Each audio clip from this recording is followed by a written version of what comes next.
Күн тіршіліктің көзі. Оның жылуы мен сәулесін ешбір зат алмастыра алмас анық. Дегенмен елестетіп көрейік. Кенет күн сөнді. Осы кезде адамзат не сезеді? Бір сағат, бір апта, тіпті бір жылдан соң бізді не күтеді? Ең үлкен жұлдыздың сөнгенін жер бетіндегілер бірден сезе қоймайды. Себебі күннен жерге жететін жарық жылдамдығы 8-9 минут. Арада осынша уақыт өткен соң ғана планетамызда қара түнек басады. Көктегі жұлдыздар ап-анық көрініп, ашық аспан астынан нағыз планетария пайда болады. Күн енді сәуле түсірмейтіндіктен айда тасада қалады. Мынаны да ұмытпаған жөн. Күн кеңістіктегі гравитацияны ұстап тұрған негізгі қуат көзі. Онымен бірге тартылыс күші де жоғалса, 8 ғаламшар мен астероидтар ашық ғарышқа шығып кетеді. Бір сағаттан соң жер беті тас қараңғы. Адамдарды үрей билеп, бүкіл әлемде электр және байланыс құралдары істен шығады.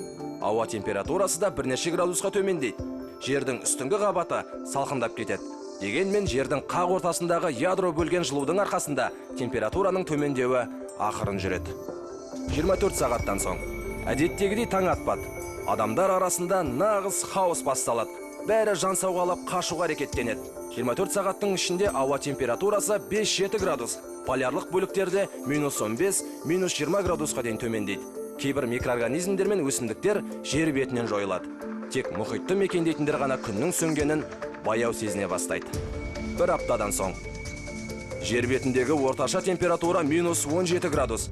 Планетадағы өмірдің енді бұрынғыдай болмайтыны анық білінеді. Су астын мекендейтіндер суық пен қараңғылықты сезе бастайды, ал су үстін жаппай қалың мұз басады.